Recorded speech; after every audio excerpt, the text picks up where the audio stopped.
Hello guys, my name is Anushka and I am a CMA finalist now. And for those who don't know, I cleared my CMA Intermediate Group 1 and Group 2 examination in the first attempt, and I also scored 90 marks in corporate accounting and auditing. And in this video, I'll be talking about how I scored 90 marks in my corporates account and auditing examination, and I will be share my tips and tricks so you can also score 90 marks or 90 plus marks in your examinations. So the first important thing is your strategy and your selective study.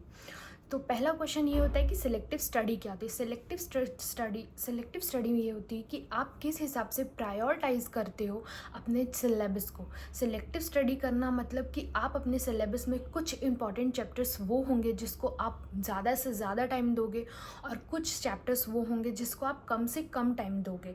और आपको पता कैसे चलेगा कि आपको selective study कैसे करनी है, तो उसके लिए second important thing is paper analysis. आपको पेपर एनालिसिस करना बहुत ज़रूरी है। पेपर एनालिसिस मतलब होता है कि आप पिछले 10 अटेम्प्ट के पेपर PYQs जिसको हम बोलते हैं पास्ट ईयर क्वेश्चंस, आप पिछले 10 अटेम्प्ट के PYQs को एनालाइज करते हो कि क्या उन पेपर का पैटर्न है। जैसे आप 10 पेपर एनालाइज किया, आपको पता चला कि कुछ चैप्टर्स इन 10 पेपर में ऐसे कॉमन हैं जो हर साल आते हैं और उनका वेटेज भी बहुत ज़्यादा होता है, तो आप उन चैप्टर्स को अपने प्रायोरिटीज़ पे रखोगे। और कुछ चैप्टर्स वो होते हैं जो अल्टरनेटिव आते हैं, इस अटेम्प्ट आए, इस अटेम्प्ट ना आए, इस अटेम्प्ट आए, इस अटेम्प्ट, तो उस चैप्टर को आप कैटेगरी बी में रखोगे, जो कि आप उसको पढ़ के जाओगे लेकिन सबसे ज़्यादा इंपॉर्टेंस नहीं दोगे। और कुछ चैप्टर्स ऐसे होते हैं जो 10 साल में एक बार आते हो, तो वो आपके ध्यान में, वो आपके प्रायोरिटी में थर्ड पे होगा। तो ऐसा होता है सिलेक्टिव स्टडी, और ये इसको कहते हैं हम लोग पेपर एनालिसिस।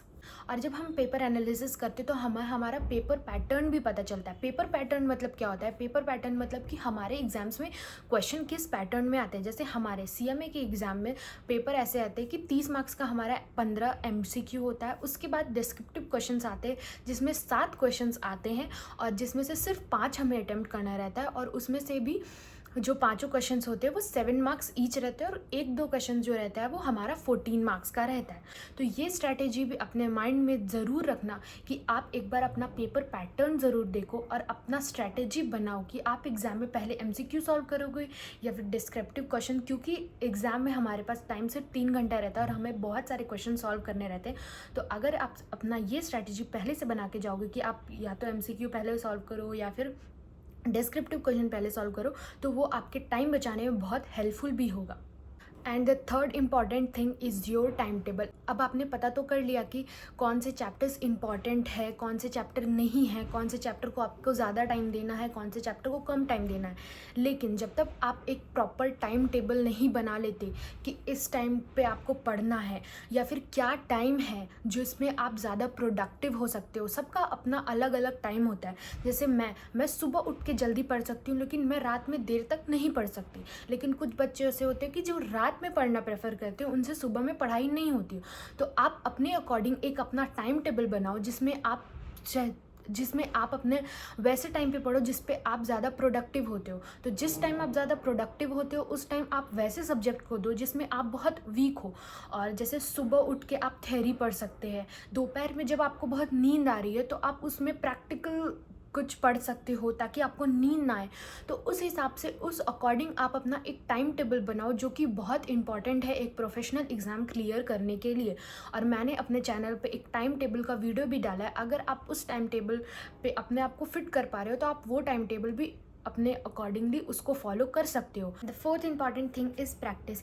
एक प्रोफेशनल एग्ज़ाम में प्रैक्टिस बहुत ज़्यादा इंपॉर्टेंट होती है क्योंकि हमारे एग्ज़ाम्स में बहुत अनप्रेडिक्टेबल क्वेश्चंस आते हैं, और बहुत ऐसे क्वेश्चंस आते हैं जिनका एडजस्टमेंट हमें पता नहीं रहता। तो एडजस्टमेंट समझने के लिए हमें लगभग एक चैप्टर्स के 100 क्वेश्चन सॉल्व करने पड़ते हैं, ताकि किसी भी पैटर्न का, किसी भी एडजस्टमेंट का क्वेश्चन आए तो हम अटैम्प्ट कर सकते हैं। तो उसके लिए हमें प्रैक्टिस के लिए क्या चाहिए होता है कि हम कहाँ से ऐसा प्रैक्टिस करें जो हमारा प्रैक्टिस हर एक क्वेश्चन पैटर्न, जो किसी भी टाइप का क्वेश्चन अगर हमारे एग्जाम में बन के आता है तो हम उसे अटेम्प्ट कर सकें, तो उसके लिए first thing is your study mat. हमारा CMA एग्जामिनेशन में अगर आप पेपर एनालिसिस करके आए हो तो आपको पता रहेगा कि उसमें से 50 to 60% क्वेश्चन जो होते हैं वो हमारे स्टडी मैट से मिलते जुलते ही आते हैं। तो अगर आपको पता है कि ये हमारा स्टडी मैट है, इसमें 1000 क्वेश्चंस है, मान लो उसमें 1000 क्वेश्चंस है, और आपको पता है कि हमारे एग्ज़ाम्स में इसी 1000 क्वेश्चंस में से 5 क्वेश्चंस आने वाले हैं जो हमें अटेम्प्ट करना है, तो आपको नहीं लगता कि ये बहुत ईजी है कि आपको ये बना लेना चाहिए, ये पूरा सॉल्व कर लेना चाहिए, क्योंकि यही क्वेश्चन आपके एग्ज़ाम में आने वाले हैं। तो स्टडी मैट CMA एग्जामिनेशन के लिए बहुत ज़्यादा इम्पॉर्टेंस रखता है। और दूसरा प्रैक्टिस करने का तरीका है PYQs। आप PYQs ज़्यादा सॉल्व करो। कभी कभी ऐसा होता है कि 10 साल पहले पूछा हुआ क्वेश्चन से या फिर 5 साल पहले पूछा हुआ क्वेश्चन CMA वाले फिर से हमारे अटेम्प्ट में पूछ लेते हैं, तो PYQs भी बहुत सॉल्व करना ज़रूरी है। अगर सेम क्वेश्चंस नहीं आ रहा है तो उस क्वेश्चंस के एडजस्टमेंट कुछ सेम आ जाते हैं, उस क्वेश्चंस के पैटर्न कुछ सेम आ जाते हैं, तो आपको वो भी करना होगा। और फिर आपको MTP RTP जो CMA वाले रिलीज़ करते हैं, आपको वो भी सॉल्व करना चाहिए, क्योंकि कई बार देखा गया है कि MTP में जो क्वेश्चन आते हैं वही चल के हमारे एग्जाम्स में भी आ जाते हैं। तो MTP का प्रैक्टिस करना भी बहुत ज़रूरी है। आप जब स्टडी मैट सॉल्व करते हो तो आपको, जैसे मान लो कि एक चैप्टर है उसमें 10 क्वेश्चंस है, तो जब आप सॉल्व करते हो तो उस 10 क्वेश्चंस में से पहला ऐसा क्वेश्चन रहेगा जो आपका कैलकुलेटर में सॉल्व हो रहा है, तो आप उस क्वेश्चन को सॉल्व करके छोड़ दो। फिर सेकंड क्वेश्चन है कि जो उससे थोड़ा सा हार्ड है, तो वो आप कॉपी में सॉल्व करो, लेकिन कॉपी में भी आपसे अच्छे से सॉल्व हो जा रहा है। लेकिन तीसरा क्वेश्चन आपके पास ऐसा आएगा ही आएगा जिसका सोल्यूशन आपको बहुत डिफिकल्ट जाएगा, जो आपको ऑनलाइन देखना पड़ेगा या फिर किसी टीचर से पूछना पड़ेगा। तो वैसे क्वेश्चंस को आप अपने बुक में मार्क कर सकते हो या फिर टिक कर सकते हो रेड पेन से, ग्रीन पेन से, ताकि आपको अपने एग्ज़ाम के टाइम याद रहे कि ये क्वेश्चन ऐसा था जिसमें मुझे बहुत प्रॉब्लम हुई थी। तो आप उस क्वेश्चन को दोबारा एग्ज़ाम से पहले सॉल्व करके जाएंगे, ताकि अगर वैसा कोई क्वेश्चन या फिर वो क्वेश्चन एग्ज़ाम में आए तो आपसे ऐसा ना हो कि आप उसे सॉल्व ना कर पाओ। तो ये एक टिक जरूर याद रखना कि जब आप स्टडी मैट सॉल्व करो तो जो भी हार्ड क्वेश्चन आए या फिर जिसमें आपका ज़्यादा दिमाग लग रहा है, आपसे नहीं बन रहा, तो आप उसको टिक ज़रूर कर लो। The next strategy is MCQs. MCQs is the most scored thing in your examination, in your CMA examination, क्योंकि हमारे एग्जाम में 30 मार्क्स का स्ट्रेटली MCQ पूछा जाता है। और अब तो हमारे इंस्टीट्यूट ने MCQ बैंक भी रिलीज़ करना चालू कर दिया। और जब मैं मेरा एग्जामिनेशन दे रही थी, तो जब मैंने MCQ बैंक सॉल्व किया था, तो हमारे एग्जामिनेशन में 15 MCQ में 10 MCQ ऐसे थे जो MCQ बैंक से स्ट्रेटली आए थे।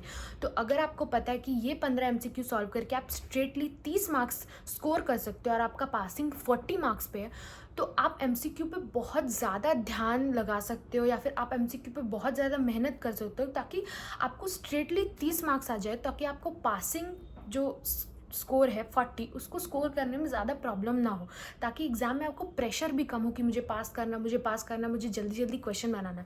तो अगर आपका 30 मार्क्स का स्ट्रेटली MCQ सॉल्व हो जाता है, तो उससे आपका माइंड एक रिलैक्स हो जाता है कि मेरे पास बहुत टाइम है डिस्क्रिप्टिव पेपर सॉल्व करने के लिए। The next important thing is theory हमारे CA और CMA के एग्जामिनेशन में बहुत हार्ड माने जाते हैं, क्योंकि हमारा प्रैक्टिकल सब्जेक्ट तो इतना स्ट्रांग रहता है कि हम प्रैक्टिस करके उससे एकदम अच्छे से अटेम्प्ट कर लेते हैं। लेकिन थियरी में हम कहीं ना कहीं फंस जाते हैं, क्योंकि हमें पता नहीं रहता, और थियरी में हम थोड़े वीक भी रहते हैं, क्योंकि हमारा प्रैक्टिकल नॉलेज या फिर प्रैक्टिकली जो हमारा नॉलेज है वो बहुत ज़्यादा तेज़ रहता है, लेकिन थियरी में हम कहीं ना कहीं मात खाते हैं। तो उसके लिए आप क्या कर सकते हैं कि आप थियरी के लिए अपना खुद का नोट्स बना सकते हो, उस चैप्टर का खुद का समरी बना सकते हो, क्योंकि थ्योरी अगर आप जितना खुद से लिखोगे उतना आपके माइंड में वो रिवाइज होगा। और ऐसा बोलते भी कि जितना आप लिखोगे उतना आपको जल्दी याद होगा। रटने से जितना जल्दी याद नहीं होगा उतना जल्दी आपको लिखने से याद होता है। तो आप क्या कर सकते हो कि पहला जो अपना रेगुलर लेक्चर है उसको आप कंप्लीट कर लो। उसके बाद रेगुलर लेक्चर कंप्लीट करने के बाद आप खुद से बुक खोलो इंस्टीट्यूट का या फिर आपके कोचिंग क्लासेस का, और खुद से नोट्स प्रिपेयर करो, समरी बनाओ उस चैप्टर की। उससे क्या होगा कि आपको याद रहेगा कि आपने इस चैप्टर में अपना दिमाग लगा के नोट्स कैसे बनाया है, तो आपके दिमाग में ज़्यादा दिन तक रिटेन करेगा, तो आपको याद आएगा कि मैंने ऐसे नोट्स बनाया था। And the last and the most important thing in your examination is you should have your own plan to revise. जितना ज़रूरी पढ़ना है उससे ज़्यादा ज़रूरी रिवाइज करना करना है। जब तक हम रिवाइज़ नहीं करेंगे वो हमारे दिमाग में रिटेन होगा ही नहीं। तो आपके पास अपने रिविज़न का खुद का एक प्लान होना चाहिए कि आप ऐसे रिवाइज़ करोगे, आप वैसे रिवाइज़ करोगे। जब तक आप खुद से एफर्ट्स नहीं डालोगे, खुद से प्लान नहीं बनाओगे, खुद से दिमाग नहीं लगाओगे, तब तक आपसे कुछ नहीं होगा। तो आपके मन में भी होना चाहिए कि हमें ऐसे पढ़ना है, हमें ऐसे करना है। मैं आपको बता रही हूँ कि आपको ऐसे ऐसे करना चाहिए, वो ठीक है, लेकिन आपके पास भी अपना खुद का एक प्लान होना चाहिए जो आप खुद से बनाओगे। तो ये सबसे ज़्यादा इम्पॉर्टेंट है ये हमारे एग्जामिनेशन में। And that's all for it today guys. अगर आपको ये वीडियो पसंद आया तो लाइक करो, कमेंट करो और शेयर करो इस वीडियो को। और अगर आपको मुझसे और कुछ भी पता करना है तो आप कमेंट करके बताओ, मैं उस रिलेटेड आपको एक वीडियो बना के दूंगी। और thanks for watching this video and bye bye.